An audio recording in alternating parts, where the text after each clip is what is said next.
hassle ay nawawala. Basta't kasama kita, ayos na, ayos na, ayos na. Sa kasalukuyan, tunay ngang moderno ang mga kagamitan na naiimbento sa tulong ng makabagong teknolohiya. Nagkakaroon ng mga bagong features ng mga ito mula sa komunikasyon at hanggang sa paglilibang.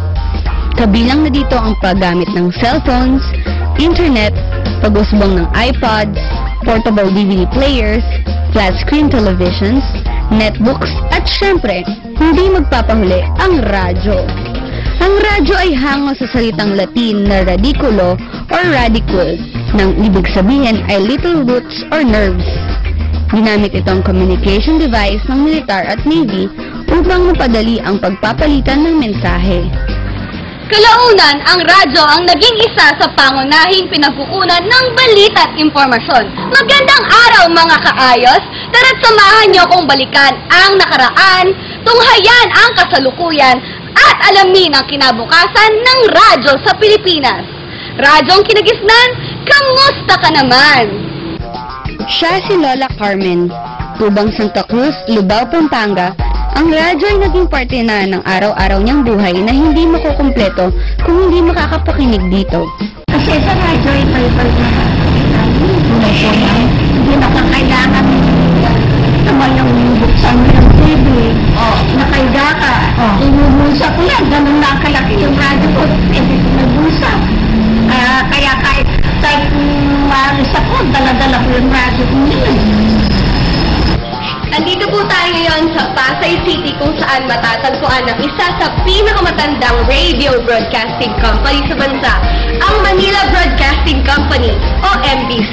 Ang radyo sa Pilipinas nag-umpisa before World War II. Si Fidelio Magpayo ang pinakamatagal na radio personality sa broadcasting. Inaabot ng 65, 66 years. Hindi pa naggigera sa media na siya. Ang FM usually, limitado ang scope nila. Ang AM usually, nakaka-reach ng napakalaking lugar eh. Nang tanungin ng Ayos Team ang tungkol sa nakaraang hostage-taking tragedy na naganap noong September 23 sa Carina Grandstand, hinamin niyang sumobra ang media sa pangyayaring yon. Sa pagkakataong yun, napaka-critical lalo na yung mga dayuhan. Although, siyempre may labanan sa rating, pero para i-hold mo ng ganun katagal yung hostage taker, palagi ko hindi na tama. Siguro, hayaan na lang natin sa mga law enforcers. Ano ba trabaho ng sa media? To inform, to educate, di ba? And to entertain. Wala namang sinabing to mediate during the hostage crisis. So.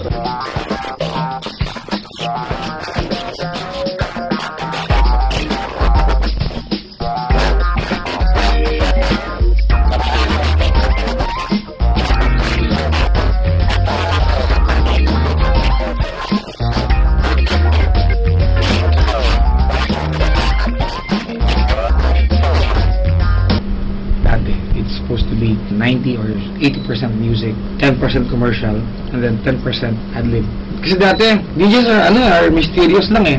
You hear them just mentioning the time. The time now is 12:45. That time check was brought to us by blah blah blah.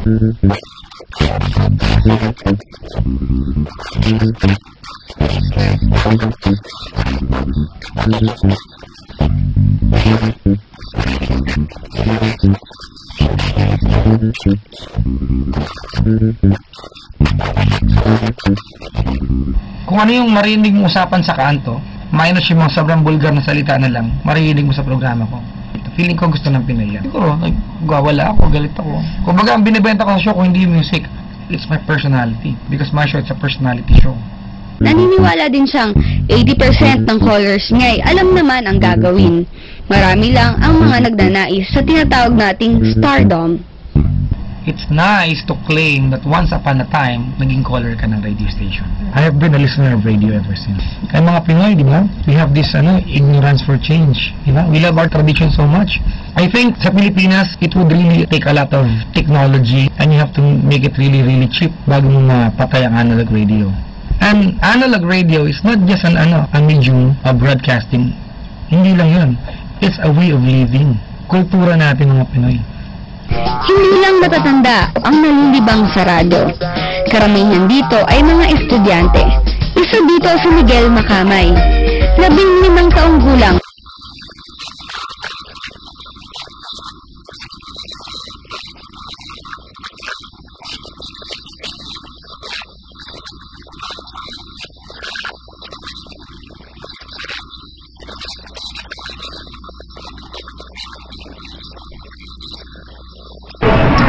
Naturally, ang tao kasi matapang siya pag hindi siya nakikita. Yung sense of anonymity is there. So, kung mas mataas yung anonymity, mas madali para sa kanya yung ilabas niya yung sarili niya. No? Sa ating paglalakbay sa pagkilala ng radyong ating kinagisnan, masasabi kong malayo na ang narating at malawak pa ang tatahakin nito. Sa dami ng iba't ibang dahilan ng pakikinig ng mga Pilipino sa radyo, mapa FM man o AM ang napupusuan, kung patuloy nating susuportahan at tatangkilikin ang kultura na binuo ng radio industry sa bansa, patuloy na gaganda ang takbo nito. We still have a good spot in the industry, ika nga. Tulad ng lumang damit na may sentimental value, ang radyo ay isa sa mga kulturang niyayakap natin na hindi basta-bastang matatapon. Kung ano man ang kinabukasan ng radyo, nasa ating mga kamay ang pangangalaga nito upang mapakinabangan pa ng mga susunod na henerasyon. Tunay nga ang radyong ating kinagisnan ay ayos na ayos naman.